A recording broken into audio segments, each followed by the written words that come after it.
Hey, what's up? Another Real Talk with Cole. Let's grow. Today, oh, surprise, I'm going to talk about how the internal is greater than the external. But I want to talk about just, where we put our energy and the battles that we fight in the conscious realm. We're always looking at things logically, like what's the problem? The problem is my job doesn't pay enough. I need a better job. If I have a better job, things will be better. If I were to have more money, things would be better. If I were to have a more reliable car, things would be better. And we start to look at these external things or the government or this or that, and we're constantly fighting and bleeding out our energy towards external things, what other people think about me. And instead of focusing that energy internally on my beliefs, my thoughts, my inner critic, my internal dialogue, my mindset, and things like that. And they don't, it's easier to blame your circumstances on things that are happening to you instead of realizing that, yes, those things are happening to you, but you can work on things internally and it'll change not necessarily your reality, but your perception of reality. And your perception of reality is actually reality. So like you could have an example of somebody who is saying bad things about you, negative things.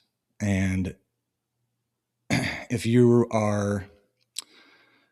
have triggers and you're not self-confident and you don't have a understanding of who you are internally as a person and you're not grounded in that, then that's going to really affect you and trigger you and what the other person is saying about you. Whereas if you do some of this internal work on your positive affirmations and some of the inner child work and working on your triggers and self-confidence and humility, with that, the same situation can be happening, but it won't affect you nearly as much. You won't be as reactive. You won't internalize what they're saying. You'll just kind of almost, so there's times where I feel sorry for the other person because I understand that they must be going through something, trying to throw barbs at me and make me feel bad when, make me feel like they feel. And so sometimes it's more of what's going on with them than anything to do with you. And so doing this internal work, like I said, it doesn't change. You're still going to go through those things. You're still going to have bad things that can happen in your life, but the way that you deal with them and the way that you interpret them will be different, and that will change your whole world. It's incredible. Instead of pouring out your energy trying to directly change that external thing, which you're never going to change, or you might temporarily change, but then the next person comes along and is doing the same thing, or the next situation. And so instead of trying to, figure out how to not feel like that or to fight that battle and win that individual battle, you want to figure out how to make it to where you don't even have to fight the battle, to where that doesn't affect you anymore. That doesn't even make you want to fight. That doesn't make you want to be defensive and defend yourself and explain yourself and all these things. Or, it's weird. Most of, you don't interpret most of, or the full total reality that that we're in. You can't, your brain can't process the amount of information that's available in your environment. And so what happens is you have this reticular activating system in your brain, and that's like your filter for reality and how it ranks what it shows you, what the filter filters and allows in is based on your thoughts, your beliefs, and things like that. And your brain doesn't like your reality to be incongruent with those thoughts and beliefs. So if you have this subconscious belief that you're a loser or that, you're not worthy of success or all these things, then you're going to find a way to ruin it if you get close to it, because it's not congruent with your beliefs. It's not congruent with, your filter, or it's not congruent with your beliefs. And then on top of that, your filter, if you have negative thought patterns, negative beliefs and things like that, your reticular activating system is going to show you confirmation bias. It's going to show you all the examples of why you are a loser or why you're not worthy. And it can it's crazy because, like I said, your reality doesn't change necessarily, but how you interpret your reality changes, and that in turn changes your reality. Wow, that sounds complex. And it's really, I don't know, it's simple once you kind of get the gist of it. In concept, the concept is simple, but in practice, it's difficult. You're doing something brand new. You want to try to play basketball for the first time and go play in an NBA game. You're going to get embarrassed. You know what I mean? Or even a college game or a high school game. If you're not in shape and you don't know what you're doing, you're going to get embarrassed. It's not, you can't have the expectation that you're going to be able to change the way you think immediately just because you're trying to do it now. So, like, I don't know, I talked about this in the book too, but G.I. Joe, he says, now you know, and knowing is half the battle. And so, like, knowing how to do this stuff and studying it and understanding it conceptually is a lot different than putting it into practice. It's only half the battle. Knowing it is only half the battle.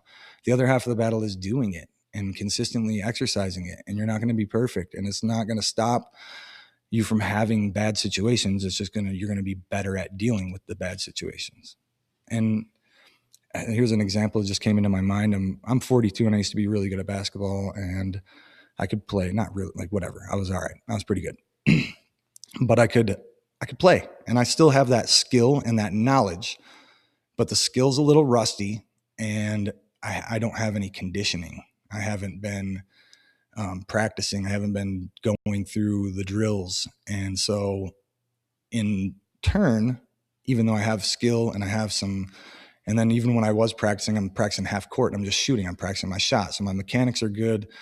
I have the knowledge, but my conditioning is not good. And so you put me in a full court game, 5-on-5, and I'm quickly neutralized. Even though I know all this stuff and I have all this skill, I'm not practicing it. And so that's the same thing with this mental health stuff. It has to become part of your life. You have to start practicing it. You have to, start to change your mindset that you've built for however many years. For me, 40 something years, now 42, to unwind all of that stuff and reprogram it is hard. It's difficult, and you backslide a lot, but you also make progress. It's not linear. It's looks like a graph for like crypto or something. It's up and down. It's all over the place. It's very volatile, but over time, the trajectory is positive, and you do start to, like I said, it doesn't eliminate anxiety. It doesn't eliminate depression, but when you start to understand that your energy is going inwards and understand who you are, and you're not focused on external validation, how many likes I get. When I post this video, I don't care. I hope somebody benefits from it, but I don't care how many people watch it. That doesn't measure my worth. You know what I mean? Like, that the external feedback doesn't measure your worth. And that's why doing this internal work and having a grounded understanding of who you are internally is important. Because if you don't have that, then it's just based on what feedback you're getting from the other person. And if the other person's in a bad mood or has something going on in their life, and they're just, you're going to internalize that as if it's your problem, and it's not. And I'm not saying that, like, don't pay attention to other people's feedback, because it can, you can be like, oh yeah, I'm not the problem, but you keep getting the same results. You know what I mean? But to an extent, I'm talking about when somebody, excuse me, when somebody is out of pocket, when somebody's saying things that aren't true. It's thoughts come into your mind, but it's your choice if you're going to accept it as true. You know what I mean? Like, I have some messed up thoughts sometimes, and I don't beat myself up for having those thoughts, but I don't allow myself to internalize those thoughts or to register those as truth. I deny that. No, I'm in control of my thoughts. And even if I have the thought, I'm in control of if I accept that thought. So that's kind of where I'm working through, is, battling when I find myself upset with the external world and so mad at somebody else or what somebody said. I kind of look internally and be like, why am I so mad about that? What they said is messed up, whatever, but why do I care? Is it somebody who's close to me? Is there any validity to what they said, even though it might be exaggerated? Um, whatever the case may be, you don't have to accept that. Some people are insecure in themselves, and that's why they try to make other people insecure as well. It's like the bully thing, right? Like a lot of times the bully doesn't have the greatest life himself or herself, and the bully is, you know, oftentimes sad inside and doesn't like themselves. So to internalize what somebody who doesn't even like themselves says about you, it's not good. And to look to blame the way that you feel on external circumstances, it might, temporarily make you feel a little bit better, but it's not going to change anything. The only time it changes is when you start to work internally and you start to understand your triggers and understand the separation between you and other people, that I don't have to regulate your emotions. I don't have to be somebody that I'm not just to make sure that you're okay. I'm not going to be offensive, and I'm not going to be maliciously trying to push buttons and hurt people. But at the same time, I'm not going to not have any conflict or not have any tension in a situation to avoid that by not being real. I'm going to be authentic. I'm going to be calm about it, but I'm going to express myself of how I feel, like that upset me, and give you an opportunity to respond. Because in the past, I would just cut people off and never even give them they wouldn't even know and then I would just be gone, and they wouldn't have had an opportunity. They didn't even understand what happened. And sometimes it's not even malicious what they did. They didn't even know, right? They're just like, oh man, I'm sorry, I didn't know that. And there's been times where it triggered like something in me, like an abandonment thing or something. And I'm just like, whoop, done. And it, but now that I've been working on my triggers and stuff like that, I would avoid conflict, right? Like, oh, they did it. They know what they did. I just don't need to talk to them anymore. Instead of, being more grounded and being able to handle the tension and handle uncomfortable situations. That's part of communication, and to be able to communicate. And if I communicate how I feel and you dismiss it, and then whatever, then I can separate. But I can also give you an opportunity to explain from your point of view what happened, and not be just so defensive and triggered and immediately like feel like I'm right in my anger. And I've wasted so much energy and so much anxiety, not loving myself, being disconnected, because I am fighting external battles. I'm trying to act in a way that appeases you, that makes you feel better, that doesn't cause tension. I'm trying to be a nice guy. I'm trying to be a people pleaser. I'm trying to basically like manipulate my environment so that I can get my needs met, I guess, or so that I can experience reality in the way that I want to, by trying to control the external things. And that doesn't work. It's a lot of work. It's like, it reminds me of the song Drifting Away, Wave After Wave. It's like you're fighting the waves, man. Every time you get up, there's another wave. Stop fighting it. Step out of the ocean for a minute. And you don't have to fight all these external things. Look internally to why you're so defensive, or why you have this trigger. Why are you so reactive in this way? Love yourself, validate yourself, understand who you are, what makes you happy, what you like, what you dislike, and own it. Be okay with it. Don't base what you like and how you act and how you move on what other people are going to think. It's backwards, and it would just lead you on wild goose chases, unfulfilled, unsatisfied, and it's not a good place to be. I just learned this after a long time, and it's like I said, even though I've learned it and I know it, I believe it, I understand it, I still struggle sometimes to be positive. I still find myself talking really negatively to myself and being mean to myself. I still find myself, but I can shut it down. The knowing, the awareness allows you to, it doesn't stop it, but allows you to recognize it and pull out of it quicker than going down the spiral and chasing it and feeding it. That's what I used to do. I used to feed it. And like, that's because I had the negative beliefs. I need water real quick.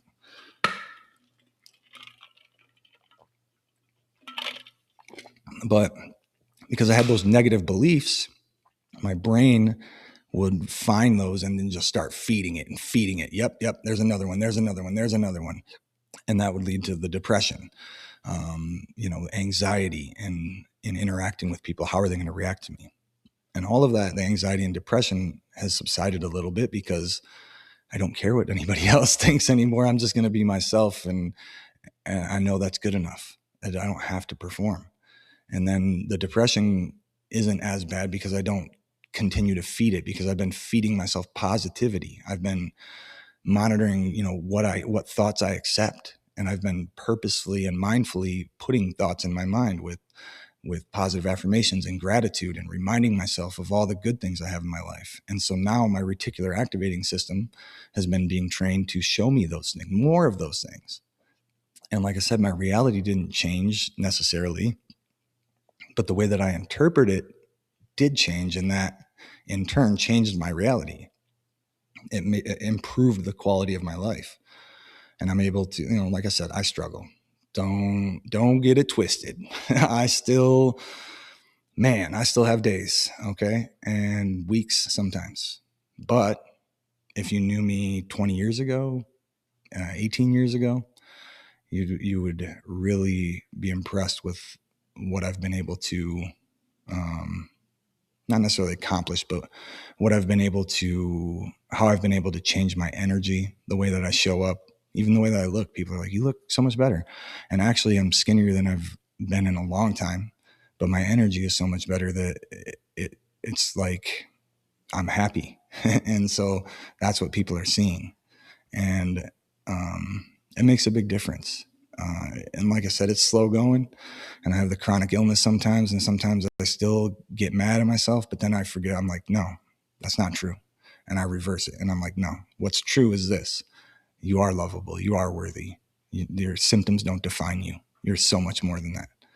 And in doing that, I've began to train myself. And like I said, I'm not perfect. I'm not even close to perfect, but I do a lot better than I used to. And, the suicidal ideations don't come around as much. That's one of my positive affirmations. I'll never kill myself, no matter how bad it gets, no matter what. I'm not going to do it. So then now even having those thoughts and having answers to those thoughts of like, why are you doing this? What are you even fighting for? Talk about the mission statement, having a purpose, and people think that the goal is to like retire and have nothing, no responsibility, and just do what they want to do. That sounds great until you actually get that. And then it's like, oh, I don't have to do anything. So now I'm just going to sit here, and now I'm depressed in paradise. And now I'm even more mad at myself because I can't even be happy here when I got what I thought I wanted. Yeah. It's a whole thing. It's how you feel internally. It doesn't matter where you go, how much time you have, or anything like that. If you hate yourself, if you have negative mindset, if your internal thoughts are negative, then more time is just going to equal more negativity, and more compound that voice in your head is going to get so loud that and if you remove distractions, you ever watch the show Alone, or like the survival show? Watch that. And barely ever do people tap out for physical stuff sometimes, but most of the time it's mental. And that's what I'm talking about. The battle, you're not fighting anything else out there. You're fighting yourself. You're fighting internally. That's who you're fighting. You're fighting you.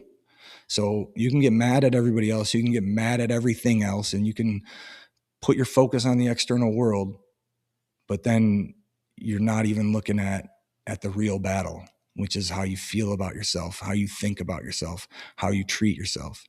It don't matter if you drive a Honda right now and I give you a Lexus. There's people who win the lottery and then they blow all the money. It's because their mindset's the same. You didn't change anything. You just got money. That doesn't change how you think and how you feel. And if your brain feels like you're a loser and you're not worthy of success, you're going to find a way to blow all that money because of your beliefs. And it happens. You watch athletes go into the NFL and go into the NBA and go into professional sports and make a crazy amount of money, or artists or whatever, but their mindsets don't change. Their mindsets remain the same, and they have the same mentality and the same thoughts and the same beliefs, and then they just piss that all away. The external things are not as important as you think they are, and they will come if you work on the internal things. Then the success and the things will come. When you believe that you're worthy of success, you believe that you will be successful, it will happen with time if you keep putting in the effort. But if you believe that you're not worthy of success, and somehow you know, deep down in a core level, but you really work hard and you try to prove daddy wrong or whatever, and you pour everything into whatever basketball and you make it to the NBA, you still didn't change your mindset. All you did was focus on external things to try to overcome the internal problems, and those internal problems are still going to be there. So that's deep. That's about all I got to say, though. All right, I love you guys, and let's keep growing.